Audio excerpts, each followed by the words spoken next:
Hi, it's Alan from Crashtest Security.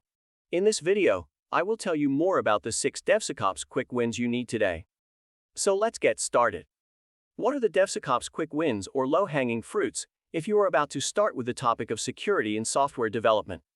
You want to bring your agile development and application security to the next level. Or you have heard the buzzword DevSecOps one too many times, so you decided to start implementing it in your company. Yet, you are still asking yourself where to start. What is DevSecOps? Many development teams are already incorporating DevOps pipelines to work more agile and close to customers' needs. However, the perks that come with DevOps bear some risks.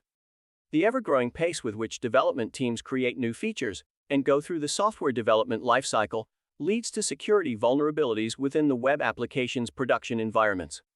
Developers can create secure web applications with minimal security issues using the DevSecOps approach and vulnerability management across the development process.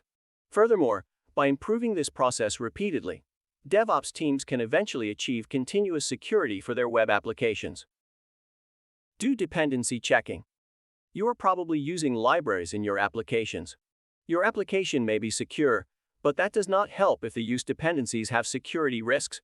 So make sure to check them for critical vulnerabilities. Here are some examples of tools that you can use. Python, https://pipi.org/project/safety.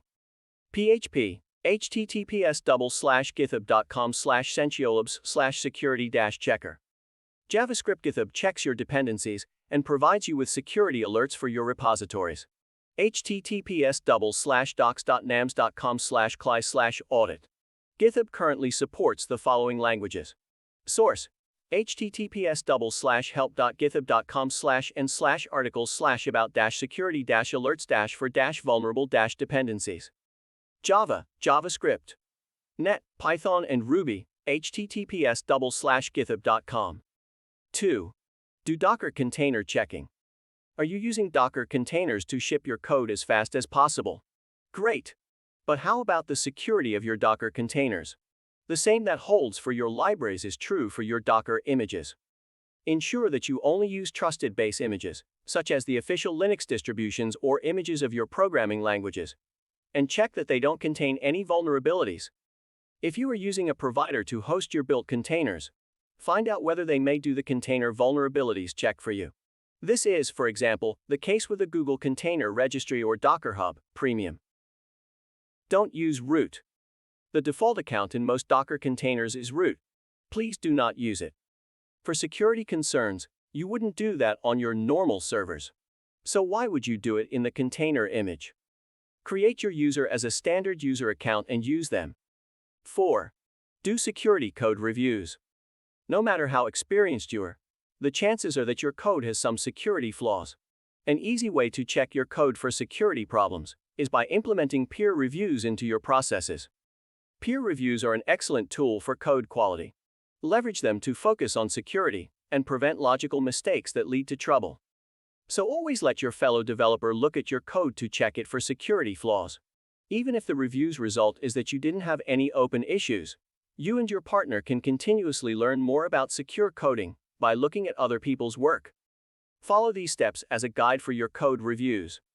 Write your source code. Submit the code to the repository. Create a pull request. Have it checked out by a colleague. Use their feedback to improve your code.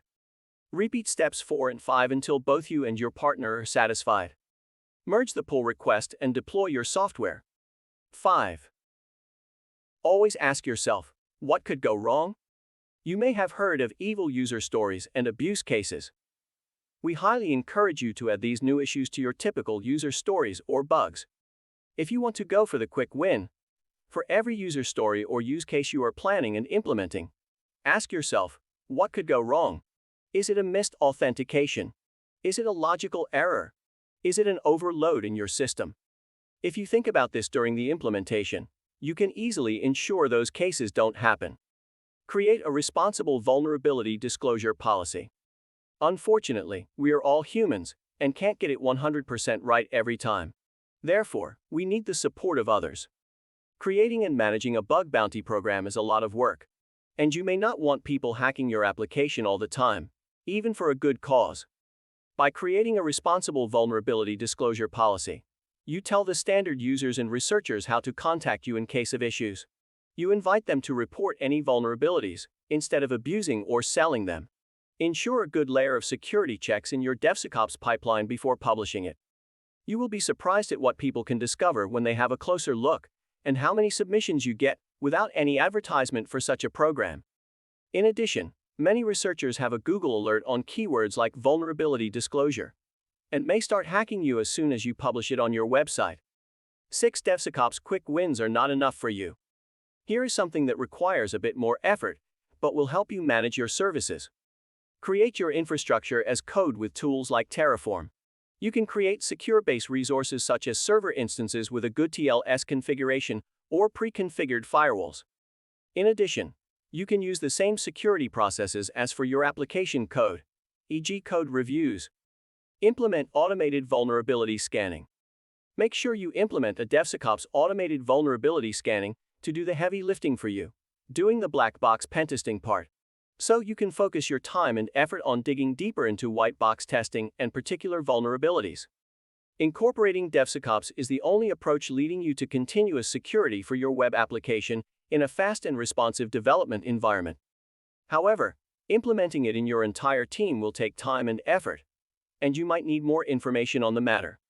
We hope these 6 DevSecOps quick wins will help you start your vulnerability management journey and start with a few integrations. You should check out this SecDevOps post or our further resources on security best practices for more information. Try Crashtest Security today to discover how it integrates into your development stack for efficient, automated vulnerability scanning. The trial is free. Also, subscribe to the Crashtest Security Channel to get more information about the most significant web security threats, their prevention, and how to use the Crashtest Security Suite. Thank you for watching, and see you in our next video.